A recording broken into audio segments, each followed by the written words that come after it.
Welcome to r/MaliciousCompliance, where we share stories of people conforming to the letter, but not the spirit of a request. Thank you, friends, for subscribing to the channel, and for so many likes. The first story. Hibernating job with no oversight became a creative playground for 2 employees. The second story. Rising through the ranks, I mastered every challenge, until a clueless boss demanded I stick strictly to my title. The third story. By the book boss demanded detailed monthly mileage reports. We flooded him with thousands of forms.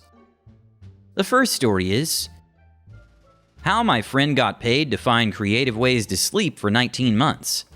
I have a very good friend who maliciously complied her way into getting paid for essentially doing absolutely nothing for 19 months. It was a government job, no surprise there. She and her colleague worked in a state office that kept track of plague cases among prairie dog towns. They were super busy trapping and testing all summer, but once winter comes, prairie dogs hibernate, so they ran out of work. They told their boss via email there was no more to do for the season that the first autumn, and their boss responded by telling them to stand by for reassignment. So they did for months.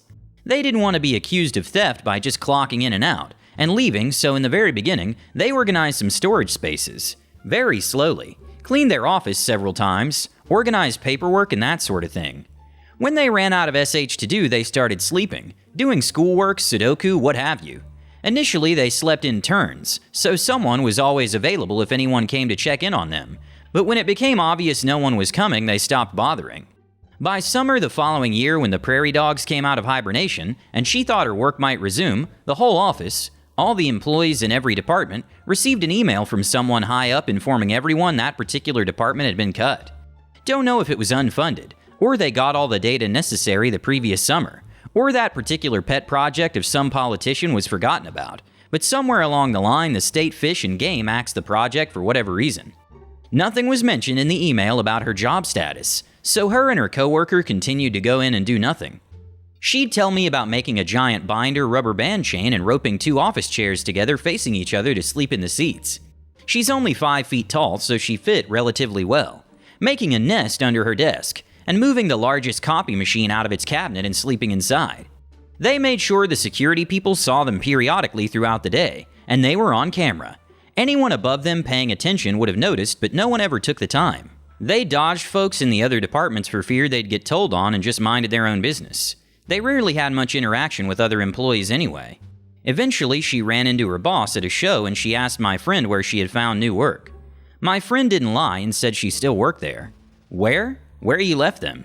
She said you should have seen her face when the lady put the piece together and realized what was going on. The jig was up and she and her colleague were let go that following morning via email before they went in. Because they had technically worked there for so long, I think 2 years was the threshold, they both got a little severance package. In case you're wondering, they got to keep their pay, since 1, they had proof they informed their boss they had no work, and she clearly saw the email and responded. 2, they still showed up. 3, they did exactly what they were told. And 4, it wasn't their job to make sure they actually had work to do. They both qualified for unemployment to boot. Neither of them used the unemployment since they both had been feeling like the gravy train was sure to derail any day, so they had new jobs lined up. Edited to add. Thank you all for your stories. I had no idea it was so common to misplace employees that continue to get paid. Y'all are opening my eyes. Keep 'em coming. The quote from Independence Day comes to mind as I read your comments. You didn't think they actually spent $10,000 for a hammer, $30,000 for a toilet seat, did you? It's not Area 51, all that money's going to. It's forgotten and redundant government employees. Edit strikes back. I got my friend's permission to tell her story, of course, and she asked me to include some more things they did with their time while standing by. She doesn't Reddit. One autumn, he and her colleague decorated the shared nap hiding spot, a walk-in storage closet, with miniature Halloween decorations and then reenacted scenes from Hocus Pocus. She spent a whole lot of time editing Wikipedia for grammar. She learned to knit. Then she learned she doesn't like knitting. Her colleague downloaded plans from the internet on how to make a personal flying device. Think jetpack. And tried to make it with office supplies at 1/16th scale. They knew it wouldn't fly. They just wanted to see if they could build what it would look like. During Christmas, they wrote all new jingles about how bored they were. There were 14 completed songs in total, and they recorded them on a little mini tape recorder she still has. Her colleague went to night school, evening school really, and did his homework during the day. By the time they were finally let go, he was just shy of becoming a paralegal. He did finish school and went pretty much straight into a job, and all these years later he's now a real estate attorney. Good for him. We invented Uber and Lyft. That is, they worked out a solid plan for a non-taxi ride service that would work based on ordering a car via the internet. This was before smartphones. She wrote a bunch of serial killers in prison and told them how disappointed she was in them. She never received a reply. Edit. The new black. A few people DM'd me and asked what she does now. She got a glowing reference from the state job and went on to work at our city zoo, and then got her certification in wildlife rehab. She now works as a public outreach coordinator for a big cat sanctuary. No, she does not miss her old job of either juggling plague-ridden prairie dogs or being bored out of her mind. She says thanks for asking. The second story is, the title must fit the job. So I started here at the company I'm at about 2 years or a little less. I was just a lackey pulling decent hours doing manual labor and helping keep the pace on our receiving end with the boys over there, and got quite close and friendly with that bunch of guys. We drove forklifts, lift heavy things into storage bins and crates. Pretty easy, but also tasking labor. About 3 months in, I'm dragged into a meeting with my boss, his boss, and his boss. They ask if I'd like to learn more and get the opportunity to grow inside the company. I know that corporate jargon for growth and more money, so obviously I said yes. Within the next 2 months, I was trained on every lift and operable machine we use. Another month after that, and I was asked to take a promotion to the next pay grade, and given a massive raise on top of it. Now another month passes and I'm finally taken from the department that I started with the company and moved to an easier but faster moving one. Again, I do my absolute best to be there and put in hella hours to show my gratefulness for the opportunity. We get caught up and stay caught up while I'm at the helm of this department, and all my bosses are grinning ear to ear looking at my work. I feel like I'm doing well, and they eventually within weeks ask me to take another promotion and pay grade bump for a different, more demanding title. Now we are where I am currently in the job I have now. At first, getting a hang of the timing and pace was very difficult. I was behind constantly and never able to clear my work completely out. Eventually, a couple months in, I find the rhythm and am able to clean all the work out and help other departments after I finish. Everyone is happy for like 4 months, and things are only getting easier and easier for me. So, being caught up to present day, everyone that has come before me for this job has left or been let go of. Nobody in my building, let alone department, knows anything about my job. I've asked over and over to train someone so when I take a vacation they can help, but it all falls on deaf ears. My head boss left for another facility and probably better pay, and was replaced by someone new to the industry and completely unaware of the situation of things and how much or little work is needed where and when.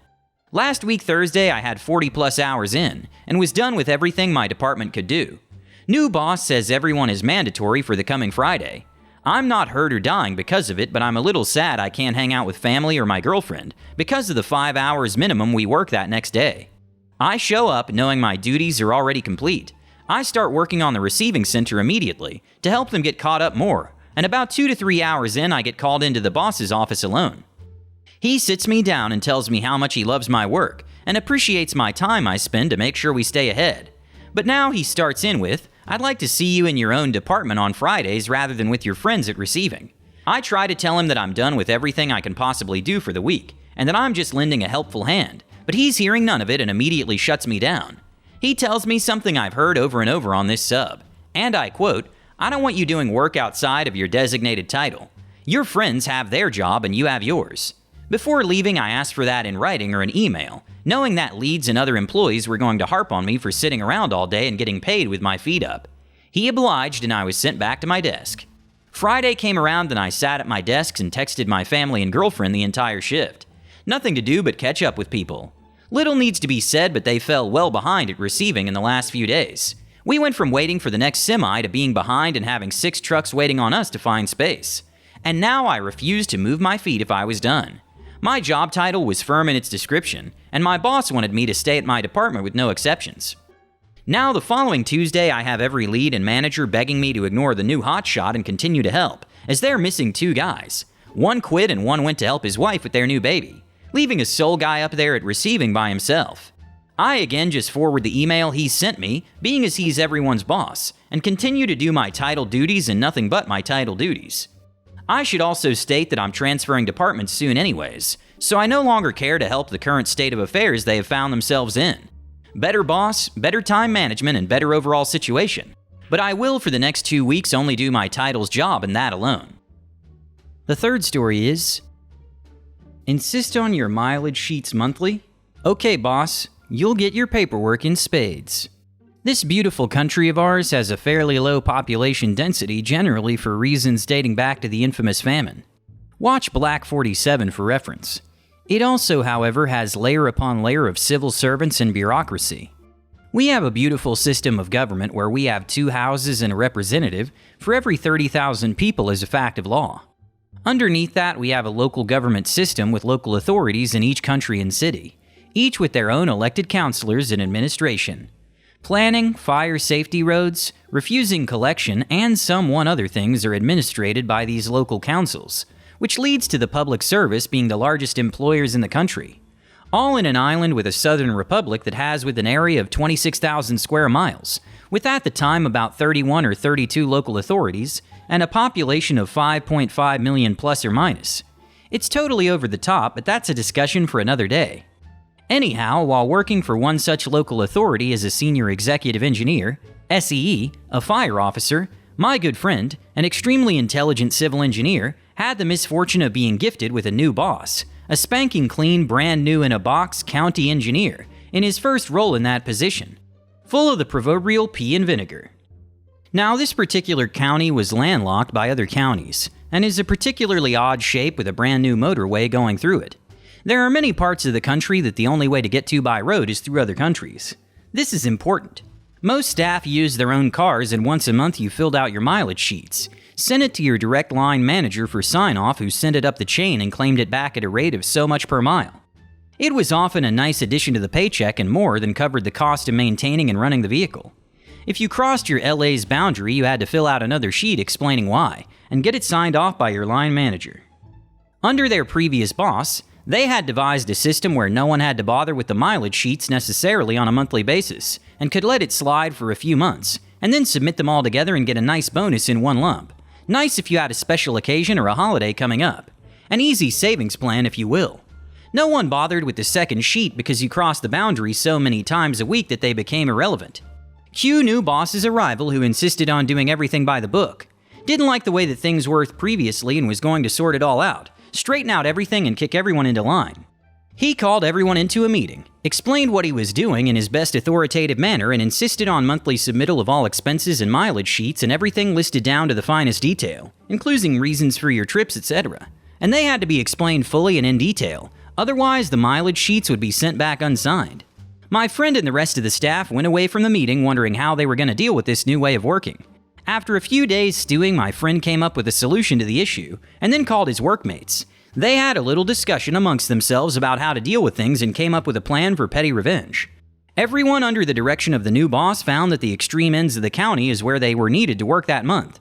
The staff then slightly redesigned all their trips so that they crossed county boundaries multiple times a day, 6 days a week. At the end of month 1, this plan culminated with the submission of thousands of permission confirmation sheets to cross the county boundary, to be signed by the new CE after his first month. It took him over 4 weeks to get through that batch, and on week 4 after receiving the second month's batch, all the senior staff were called into a meeting, the agenda of which was kept very hush-hush. The only thing that ever came out of that meeting was a quiet word, from the senior staff, that everything was going back to the way it used to be. A perfect teaching moment and petty revenge combined.